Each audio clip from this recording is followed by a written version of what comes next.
Okay, so sa week 8 natin ng grade 7, ang pag-uusapan natin ngayon ay linear equation and inequality in one variable. So ito ay isa sa importante na dapat ding naiintindihan natin sapagkat sa mga susunod na araw, ang mga matututunan natin dito ay i-apply din natin. Okay, so yung MELC or Most Essential Learning Competency na dapat nating matutunan sa linggong to ay ang dapat ma-differentiate ng grade 7 learner ang algebraic expression, equation, and inequalities. Pagkatapos, dapat ma-illustrate din ng grade 7 learners natin ang linear equation at inequality in one variable. So ngayon ay focus muna tayo sa first most essential learning competency. So ma-differentiate si algebraic expression, equation, and then inequality. So ito ay napakadali lang. Nung mga nakaraang linggo naman ay natalakay na natin ang algebraic expression nung nagsimula tayong mag-discuss ng algebra. Okay, so pag sinabi nating algebraic expression, so expression siya na pwedeng magkaroon or may contain. So pwede na meron ng mga bagay na to. So pwedeng variable lamang, so pwedeng constant lamang, or pwede namang combination ng variable at ng constant. It may also, so pwede din na ito ay mayroong 4 operations, different grouping symbols. So it is separated by a plus or minus sign or a positive or negative signs. So magbigay tayo ng halimbawa ng mga algebraic expression natin. So variable. So commonly sa math, ang variable na common ay x, y, z. So any letter of the alphabet. So x, y, z, a, b, c, d, a to z. So yung mga yon, kapag nakita natin yan, it is an algebraic expression. So kung yung variable lang yan. So pwede naman na constant lamang. So constant, ibig sabihin number. So ang number natin, we have negative, we have positive, we have up to million, trillion. So ang dami. So kahit na anong number, so those are constant. So pwede yon. So pwede tayong positive, so 10, pwede namang negative, so negative 20. Ayan. So at kung ano-ano pang mga numbers na involved. So kapag nakita natin yan, still it is algebraic expression. Yung 10 na yan, yung negative 20 na yan, algebraic expression siya. Okay, next, or a combination of both. So ibig sabihin, combination ng constant at ng variable. So let's say, we have 10x. Okay, so 10x. We have negative 20z.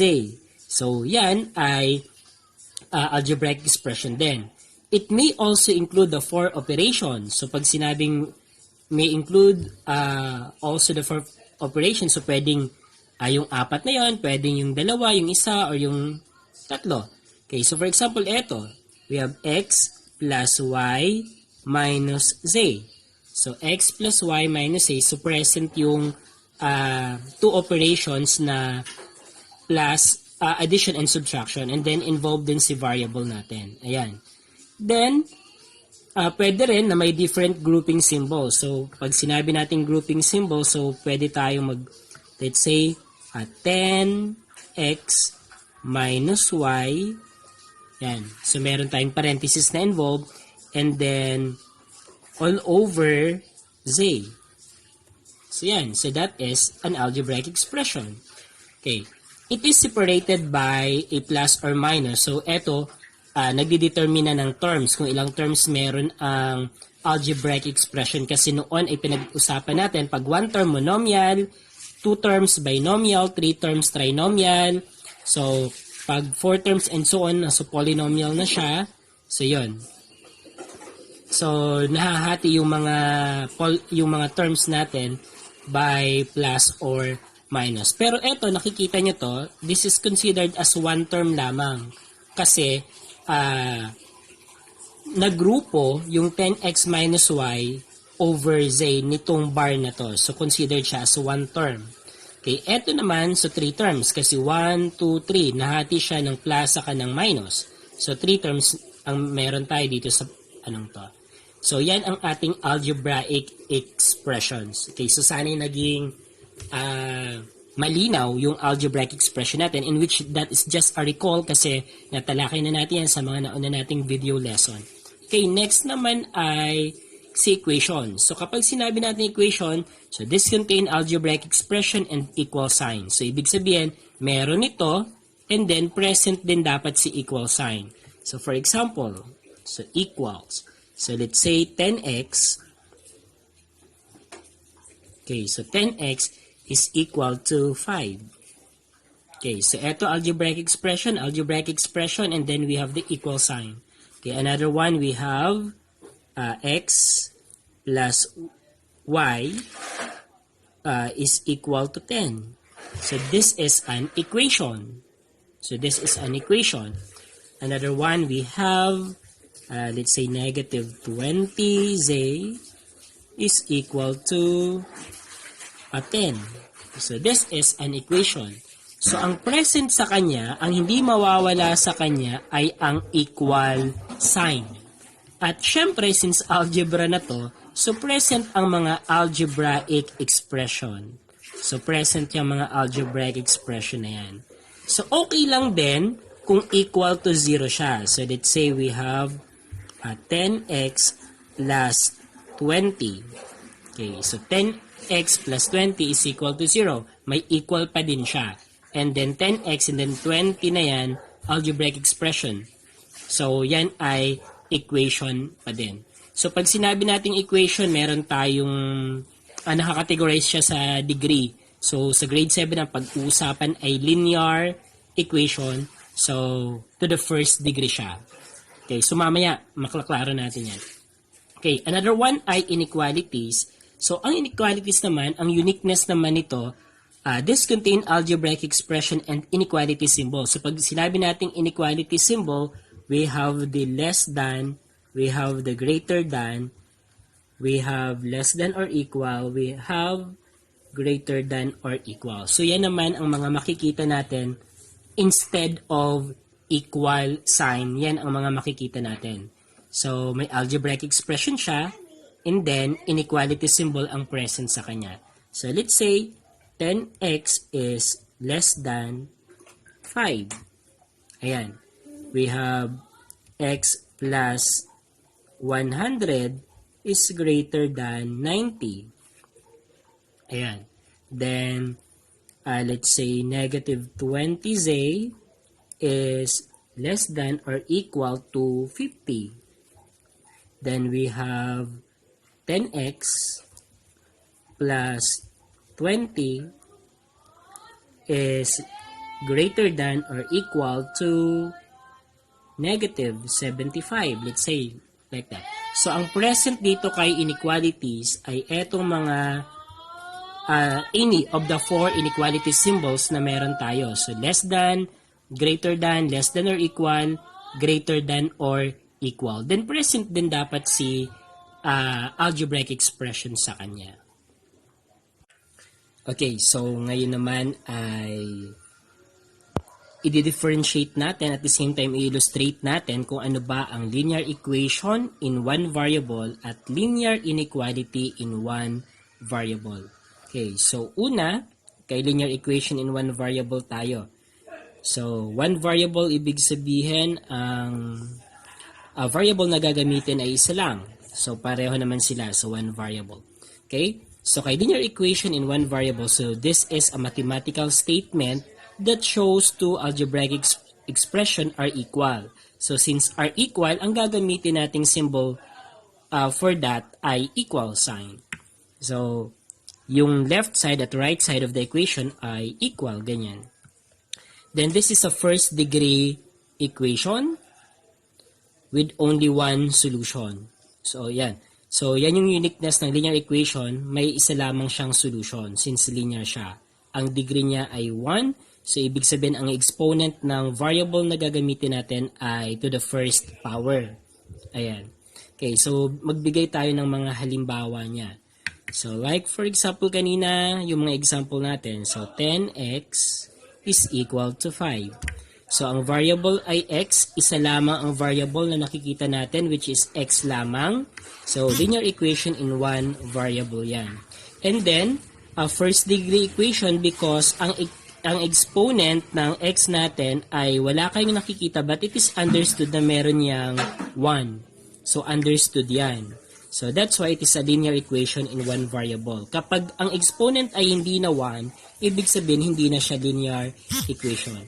So, another one is, we have negative 20z is equal to 10. Okay, so etong negative 20z is equal to 10. This is also a linear equation in one variable. One variable kasi ang ginamit lang na variable ay z. And then, ang degree niya ay 1. So, wala tayong nakikitang exponent ng z, but it is understood na may 1 niya na exponent. At ang solution nito or ang value ng z dito ay isa lamang. Ayan. So, paano natin ma-figure out na isa lamang ang solution? So, try natin isolve. Try kong isolve etong last example na ginawa ko. So, let's say we have this. So, eto, gagamitan niya ng multiplication property of equality. So, imumultiply siya sa negative reciprocal, sa reciprocal rather, ng negative 20 natin. So, pwedeng negative din. Ayan. So, ang mangyayari ay magiging negative 20 over negative 20. Then, z is equal to 10 over 20. Then, negative 20 divided by negative 20. 1 na lang ang natira dito ay z.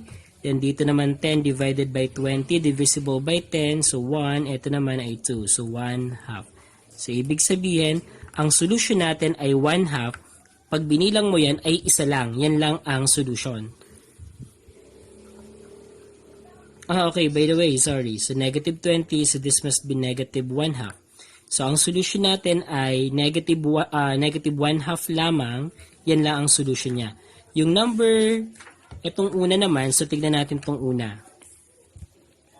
So, 10x is equal to 5. Pag sinolve natin yan, do wala pa tayo sa solving, so ang 10x ay imumultiply sa 1 over 10.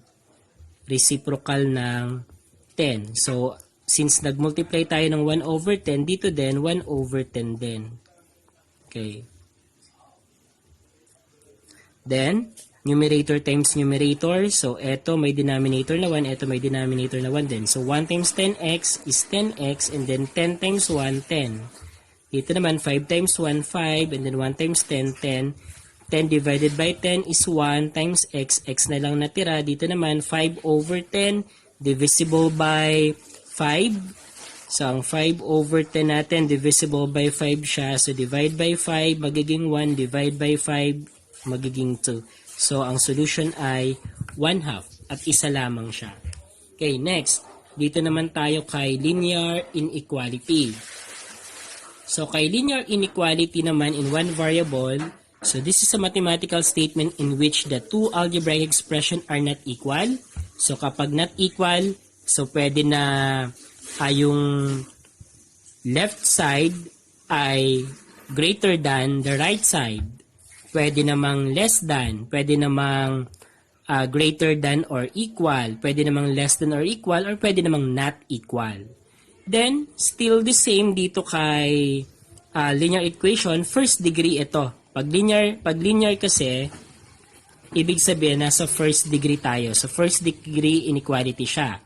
With infinite number of solutions. So, ibig sabihin, marami. Pag binilang natin yung pwedeng maging sagot, it is a set.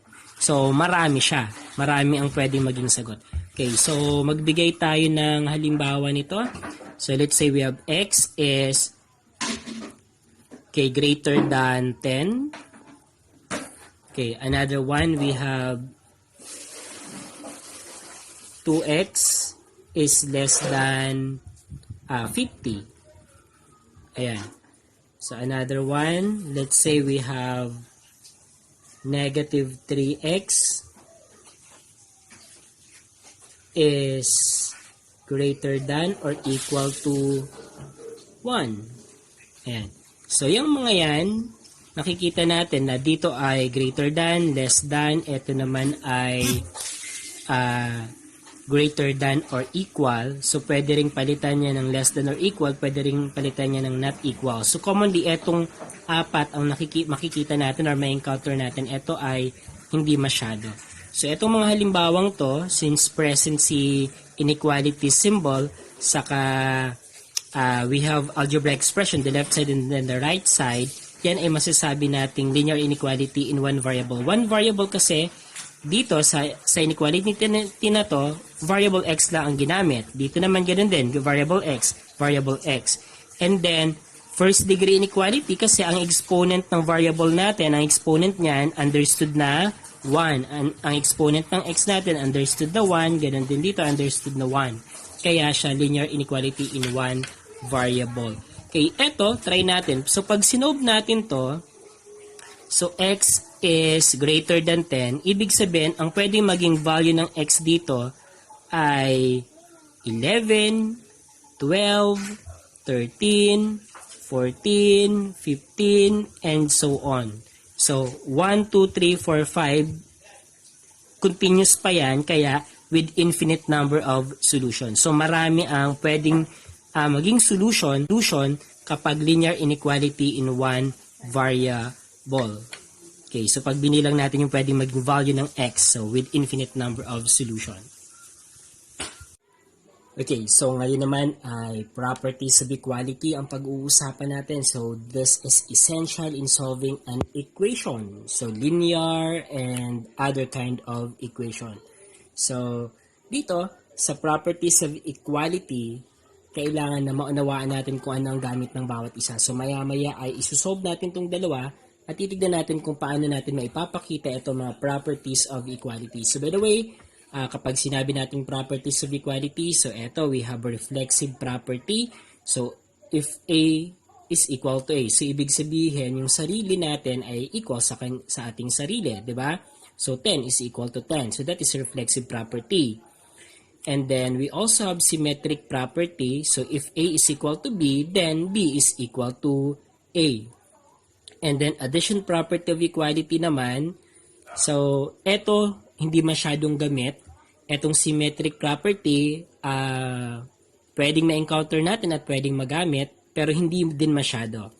Pero etong addition property of equality ay gamit na gamit ito sa pag-solve ng equation. Kaya dapat ay maunawaan natin to. Anong ibig sabihin dito?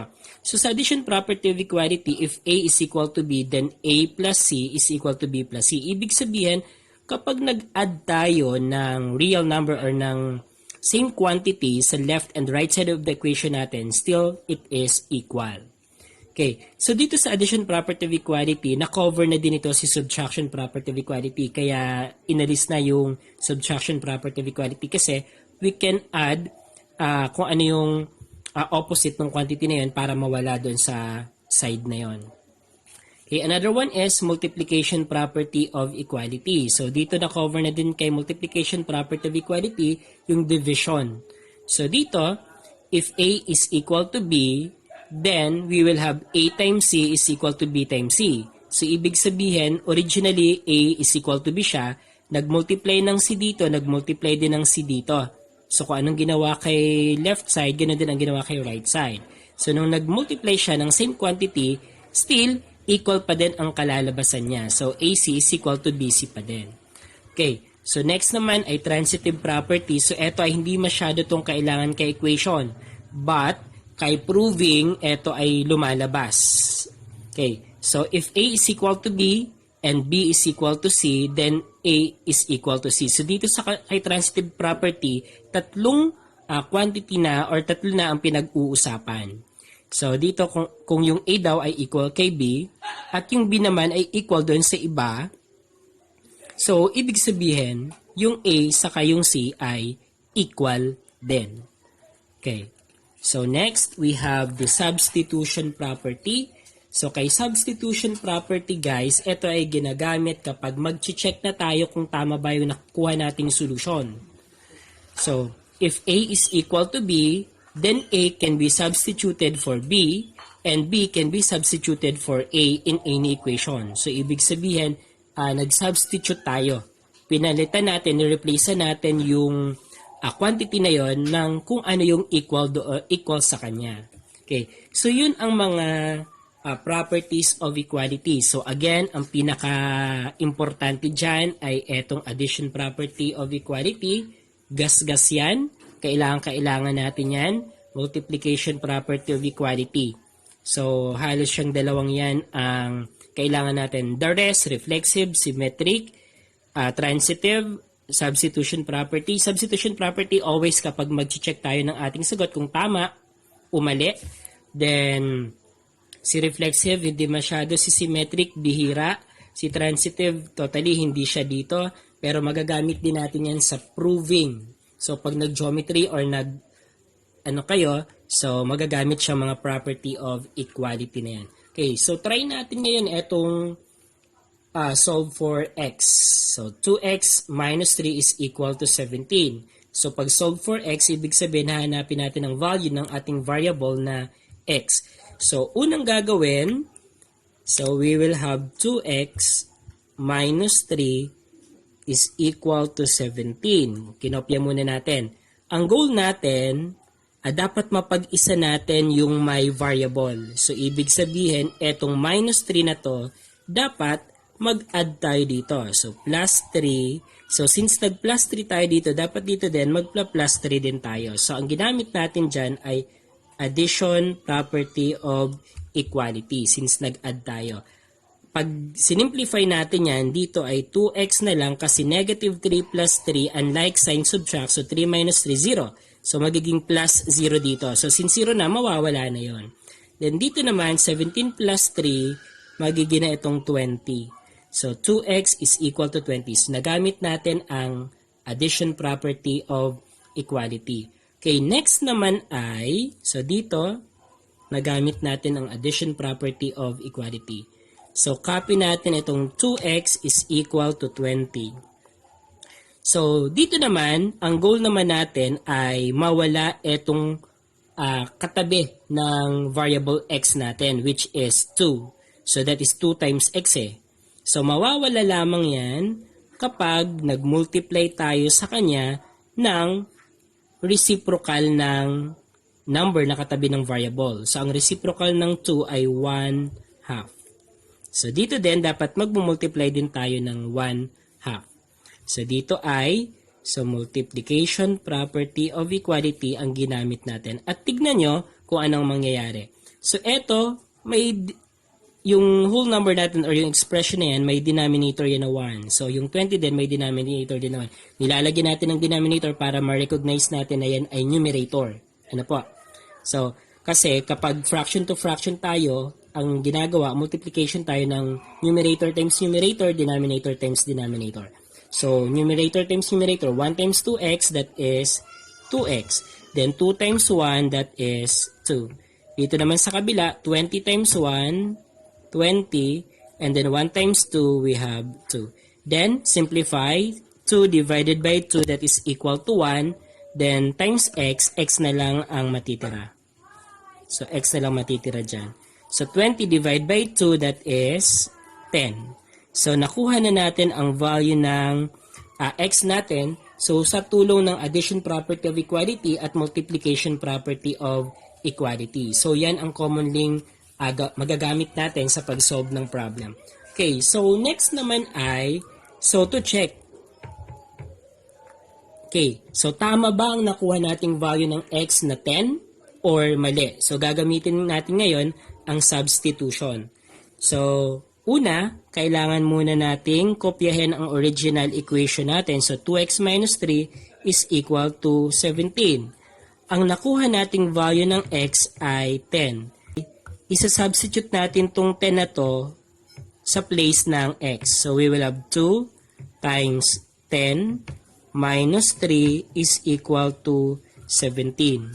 So, 2 times 10, we have 20. So, minus 3 is equal to 17. Okay, and then 20 minus 3, that is 17, is equal to 17. So, dito ay naging true statement. Totoo na ang 17 ay equal kay 17. So, ibig sabihin, tama ang nakuha nating value or yung solving natin ay tama na ang x is equal to 10 kasi dito naging true statement. So dito ang ginamit natin ay gumamit tayo ng substitution. Okay, substitution property. Okay, yan. Okay, so next, dito tayo sa pangalawang example natin. So negative 5 is equal to x over 4. So ang unang gagawin, so copy natin siya. And then, so eto, yung x over 4 na yan, meron yung 1 dito. Ano po? So may 1 yan. So it is understood na kapag x lang, meron siyang numerical coefficient na 1. So, dito, imumultiply naman natin ito sa, okay, imumultiply naman natin ito sa 4 over 1. Okay, so 4 over 1 or 4. Okay, kasi 1/4, kabaliktaran ng 1/4, pag in-interchange natin yung numerator at denominator niya, magiging 4 over 1 or 4. Just 4. Okay, then, so ibig sabihin ang ginamit natin dito since nag-multiply tayo ay multiplication property of equality. So, sabi ko pwedeng 4 over 1, pwedeng rin namang 4. Okay, then apply the numerator times numerator, denominator times denominator. Itong negative 5, may 1 niya na denominator. Okay, so 4 times negative 5, that is negative 20. So, applying the rule of integers, 1 times 1 is equal to 1. So, over 1. Okay, dito naman, 1x times 4, that is 4x, and then 4 times 1, that is 4. Then, simplify natin further. So, negative 20 over 1, that is negative 20. Then, dito naman, 4 divided by 4 is equal to 1 times x, ang natira ay x. So, dito, mapapansin nyo, negative 20 is equal to x. Diba? So, ang gagawin ko kasi hindi tayo sanay ng ganyan. So, mas sanay tayo na x is equal to negative 20. So, dito, kung mapapansin nyo, in-interchange natin yung left and right side nang hindi nagbabago yung signs. So, dito natin ginamit si symmetric property. Okay, so symmetric property naman ang ginamit natin.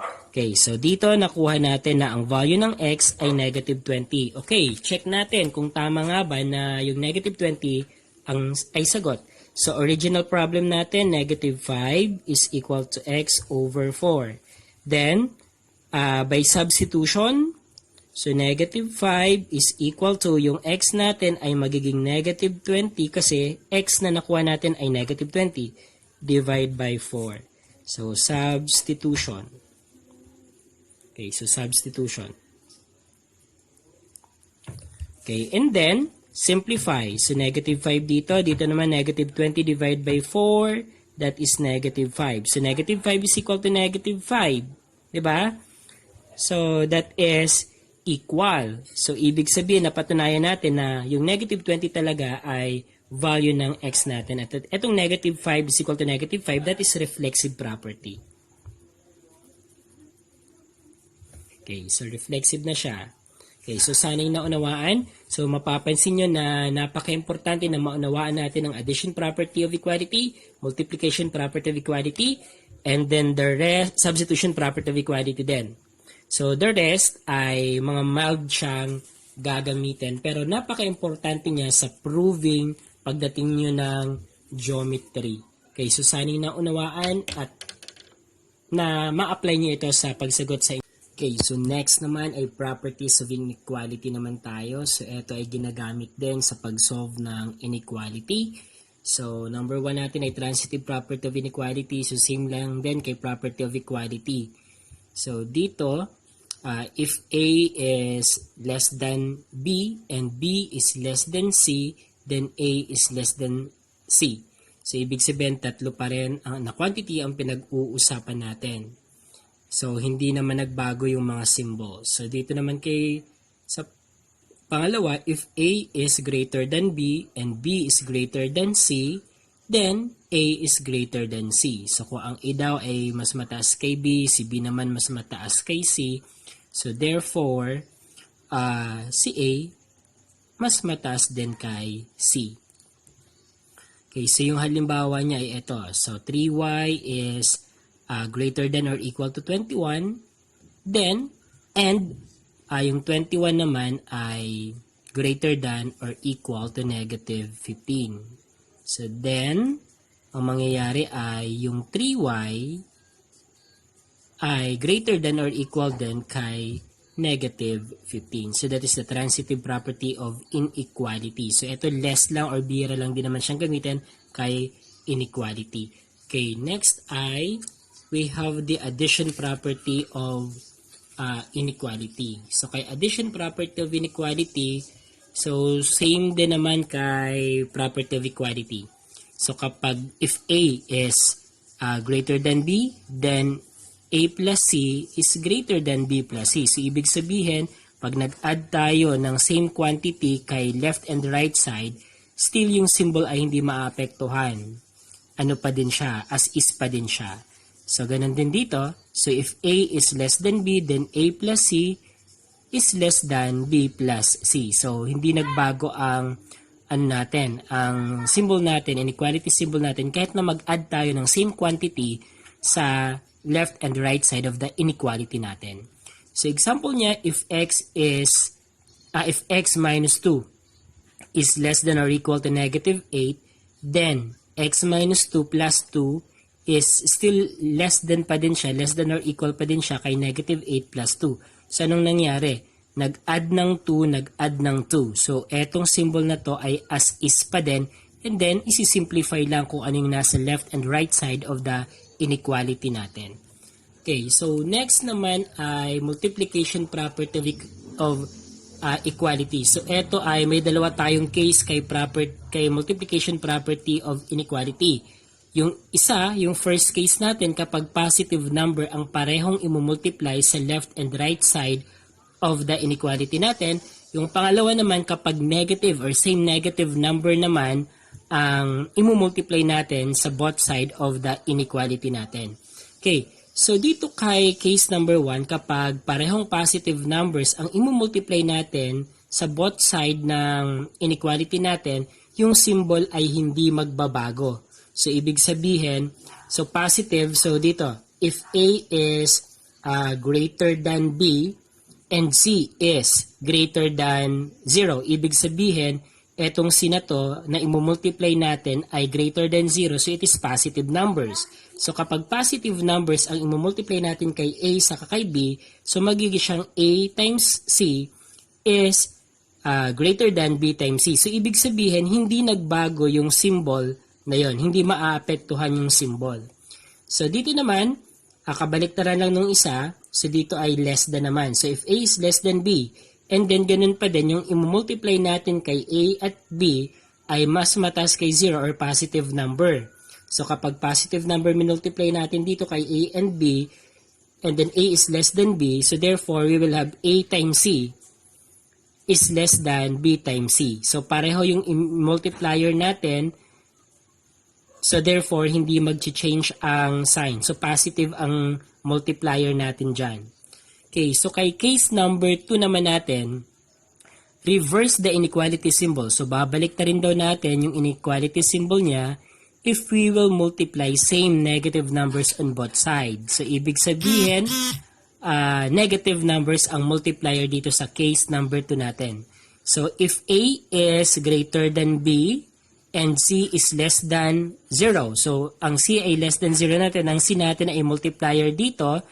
So kung negative yan, kasi less than 0, so ibig sabihin mga negative numbers ang C natin. So pag nag-multiply tayo ng negative dito, nag-multiply tayo ng negative dito, ang mangyayari, mai-interchange or mari-reverse ang symbol. So from greater than, magiging siyang less than. Ayan. So magiging A times C is less than B times C. So another one, so if A is less than B and C is less than 0, ibig sabihin ang multiplier natin ay negative numbers, then AC is greater than BC. So mag-i-interchange or magbabago, magre-reverse yung symbol natin. Ayan. So eto lang ang medyo kailangan nating bigyan ng pansin sapagkat medyo confusing siya. Ano po? So, gawa tayo ng example dito. So, if A, so gawin nating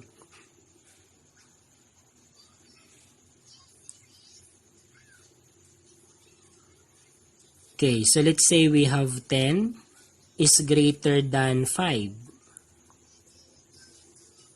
And then, magmumultiply tayo ng negative. So, ang negative natin ay, let's say, ang C natin ay negative 1.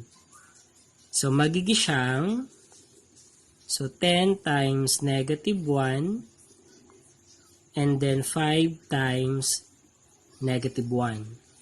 So, kung titignan natin, magiging itong negative 10, ito magiging negative 5. So, yung 10 natin, greater than pa ba kay 5? Hindi na. So, magiging less than na siya. Kaya kung mapapansin mo, pag nag-multiply tayo ng negative, same negative number doon sa original inequality natin, so mag-change ang sign kasi yung value ay nagbago kapag ang multiplier natin ay negative number. Ayan. So, nakita natin na nagbago. So, yung negative 10 ay alam natin na less than siya kay negative 5. Okay. Okay, so ngayon naman ay sa graph of the solutions tayo ng inequality. So, sinabi ko sa inyo na ang solution ng inequality natin ay hindi lang isa. So, medyo infinite ang pwedeng maging value ng x natin sa inequality natin. No? So, dito, paano ba natin i-graph yung solutions ng inequality? So, una, kailangan nating i-consider ang mga symbols. So, kapag less than, greater than, ang gagamitin natin ay hollow circle.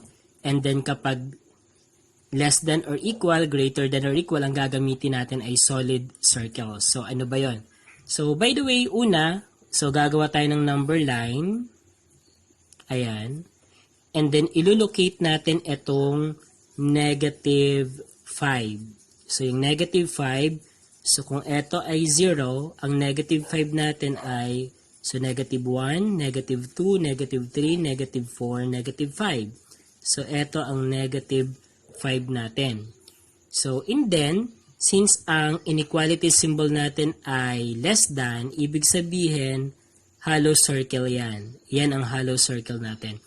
So, x is less than negative 5. Pag x is less than negative 5, alin ang mga mabababa kay negative 5? So, eto bang nasa left side or etong nasa right side? So, ang sagot dyan ay etong mga nasa left side. So, eto. So, ang magiging solution set natin ay eto. So, yan.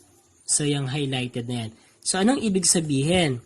So, ang mga solutions or ang pwedeng maging value ng x dito ay negative 6, negative 7, negative 8, negative 9, negative 10, negative 11, and so on. Napakarami ng pwedeng maging value ng x natin sa ating inequalities. Okay, kay letter B naman tayo.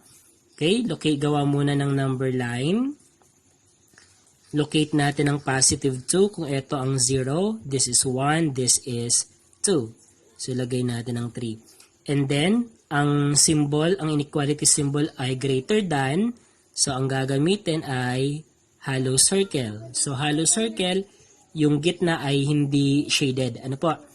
And then, x is greater than 2. So, ibig sabihin, ang value daw ng x ay mga matataas kay 2. So, matataas kay 2. Alin ba matataas kay 2? Ito ba 1 mataas kay 2 or etong 3 mataas kay 2? So, 3, di ba? So, ibig sabihin, ang i-highlight natin dito ay etong papunta sa right.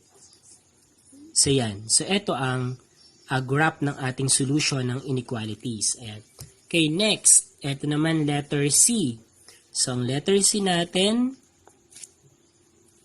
so, locate. So, kung ito ang 0, we have negative 1, negative 2, negative 1, negative 2. And then, less than or equal. So, since less than or equal yan, solid circle ang gagamitin natin.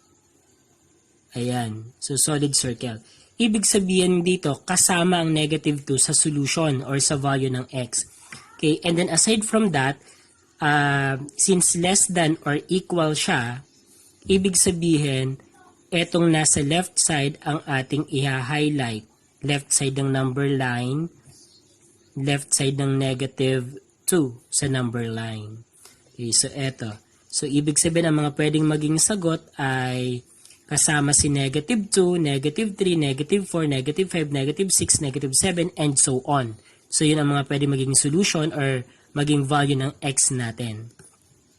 Okay. So, samantalang dun sa A and B, hindi kasama yung negative 5, hindi kasama yung positive 2. Hindi kasama iyon. Kasi, hollow circle sila. Yun yung pagkakaiba ng AB natin sa C natin. Okay, next. Okay, so kay letter D, x is greater than or equal to negative 1. So, locate negative 1 kung ito ang 0. Nandito ang negative 1 natin. And then, since greater than or equal, may equal siya, kaya solid circle ang gagamitin natin. And then, greater than. So, greater than negative 1, we have 0, 1, 2, 3, 4. So, ang direction ay going to the right. So, i-highlight natin ang right ng negative 1 sa number line. So, yan. So, ito ang graph ng solution ng ating inequalities. Okay, so paano naman kapag meron tayong ganito? So, ito yung mga compound inequalities na sinasabi natin. Ibig sabihin, galing siya sa dalawang inequalities. Pinagsama, kaya combined inequalities. Okay, so dito, so parang dito pinagsama ko yung A and B natin. So, eto na siya. So, eto ay, so pag hiniwalay natin to, x is greater than 2, but x is less than negative 5. Ayan. So, paano ba ito i-graph? So, pag graph natin siya, kailangan malocate natin si negative 5. Okay. So, negative 5. So, negative 1, negative 2, negative 3, negative 4, negative 5. So, this is our negative 5. And we have x is positive 2. So, 1, 2. Okay, so ito naman yung 2. Okay, so dito ay, so x is less than negative 5. Ang symbol natin ay less than. So, ibig sabihin hollow circle. And then, ito ang shade natin. Okay, and then dito naman, so compared to 2, so x is greater than 2. So, ibig sabihin, ito ang shade natin, and then, okay, hollow circle din. So, ganyan ang kalalabasan ng ating graph ng solution ng inequality na to.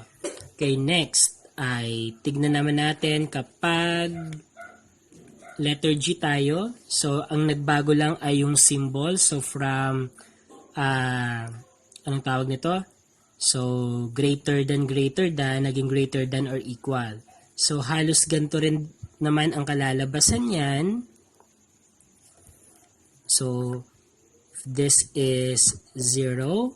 We have negative 5. 1, 2, 3, 4, 5. This is negative 5.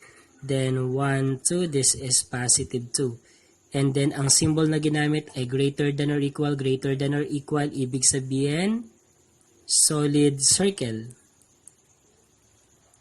Okay, and then galing din siya sa dalawa. So, sa x is greater than or equal to 2, then x is less than or equal to negative 5. Ayan. So, ibig sabihin, ito dito, saka ito naman dito. Ayan. Okay, so dito tayo kay letter F. So tignan natin kung paano to. Ito ay galing naman kay x is less than 4, then x is greater than negative 1. Okay. So, dito ay i-locate natin yung mga critical value, yung negative 1 at positive 4. If this is 0, ito ang ating negative 1. And then, 1, 2, 3, 4. Ito naman ang ating positive 4. And then, ang symbols na nakikita natin ay less than, no? So, less than, greater than. So, ibig sabihin, hollow circle ang gagamitin natin. And then, compared to 4, x is less than 4. So, kung less than 4 yan, ibig sabihin ito. Diba? So, ito yan. Dito naman, x is greater than negative 1. So, greater than negative 1, so ito. So, ibig sabihin, x is less than 4 but greater than negative 1. So, ito lang ang sakop ng solution set ng ating inequality. Okay. So, sa letter H natin, so same lang din siya noon. Ang pagkakaiba lang ay si inequality symbol na ginamit. So, ibig sabihin, dito, so same lang din siya. So, locate the critical value. 1, 2, 3, 4. We have positive 4. And then dito ay solid circle ang gagamitin natin. Kasi may equal. And then we have negative 1. So, solid circle din. And then, etong gitna na. Kasi ito ay galing yan kay x is less than or equal to 4. Then, x is greater than or equal to negative 1. Ayan. So, eto pag kinumbine natin to, eto ang kalalabasan. And then, ma-honor syempre, dapat nandito yung mababa, nandun naman yung mataas. So, ito pag in-interchange natin to, so magiging siyang negative 1 is, ito marireverse to, ayan, yung x. And then, pag kinumbine na dito, so magiging siyang negative 1, then, yung symbol na less than or equal, then x, and then, so x na, kinabit na yung 4. So, combined inequality ang tawag dyan. So, sana'y marami kayong natutunan at sana'y masagutan nyo na ang module 8 ninyo for the second quarter.